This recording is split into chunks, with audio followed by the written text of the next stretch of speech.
শ্রেণী পেশার মানুষ কিন্তু এই মিছিলে অংশ নিয়েছে এবং তারা কিন্তু বৈষম্য বিরোধী ছাত্র আন্দোলনের ব্যানারে যে মিছিলটি হয়েছে সেটিকে কিন্তু অব্যাহত রাখবার যে চেষ্টা সেটি কিন্তু করে যাচ্ছে। আমরা দেখতে পাচ্ছি বৈষম্য বিরোধী ছাত্র আন্দোলনের যে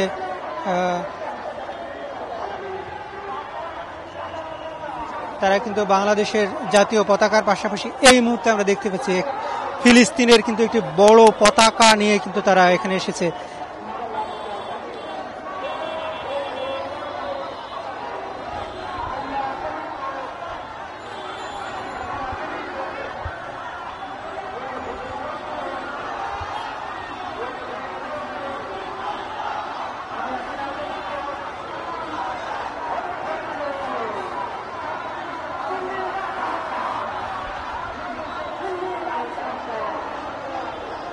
আমরা দেখতে পাচ্ছি যে সে মিছিলটি কিন্তু জনসমুদ্রে রূপ নিয়েছে এবং আমরা দেখতে পাচ্ছি অনেক সন্তানকে কিন্তু তার অভিভাবকরা এই মিছিলে নিয়ে এসেছে এবং যৌক্তিক যে সংস্কার সেটি কিন্তু আসলে এখন পর্যন্ত শিক্ষার্থীদের একমাত্র চাওয়া এবং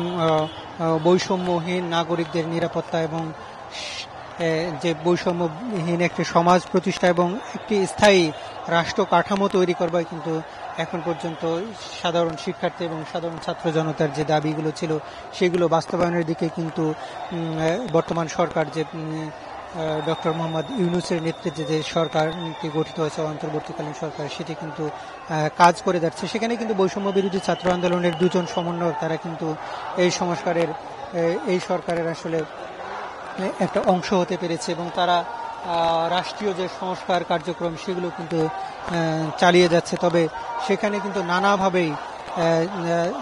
পতিত যে বৈষম্যের শিকার যেসব সরকার ছিলেন অর্থাৎ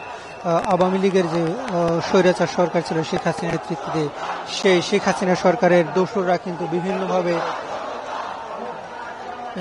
এই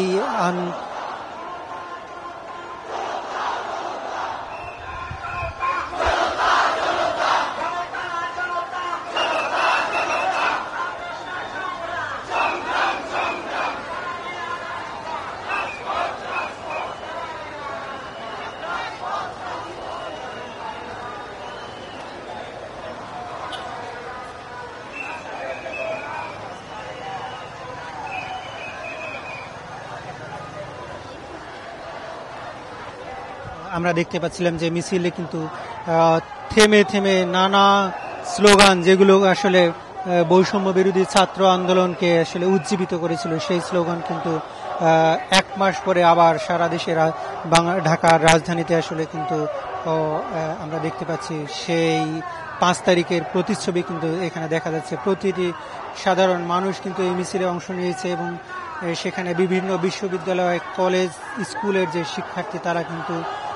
অংশ নিয়েছে এবং নারী শিক্ষার্থীদের কিন্তু একটা ব্যাপক উপস্থিতি যেটি বৈষম্য বিরোধী ছাত্র আন্দোলনের পুরো আন্দোলনের অগ্রভাগে ছিল বড় ভূমিকায় সেটি কিন্তু আমরা দেখতে পাচ্ছি। আজকেও সেখানে কিন্তু অসংখ্য নারী শিক্ষার্থী কিন্তু এই মিছিলে অংশ নিয়েছে এবং বৈষম্য বিরোধী ছাত্র আন্দোলনের যেসব স্লোগান ছিল সেই স্লোগানগুলোকে আসলে নতুন করে তারা উজ্জীবিত করেছে। আমরা যেটি জানি যে গত মাসের জুলাইয়ের প্রথম 1 তারিখে কিন্তু বৈষম্য বিরোধী ছাত্র আন্দোলনের ব্যানারে কোটা সংস্কার আন্দোলন শুরু হয়। সেটি কিন্তু এক পর্যায়ে সারা দেশের 15 বছরের যে ফ্যাসিস্ট সরকার সেই সরকারের পতনের আন্দোলনের রূপ নেয়।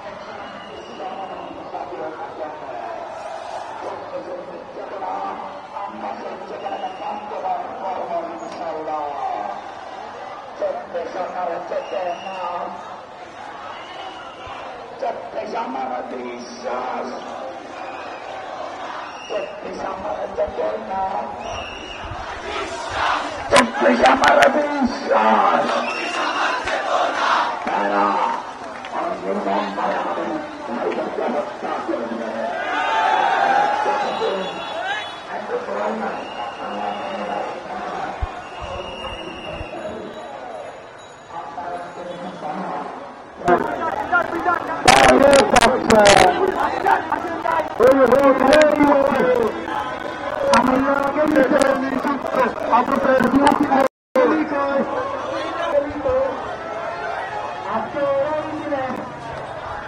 শহীদ মিনার মনে পড়ে আজকে এই দিনে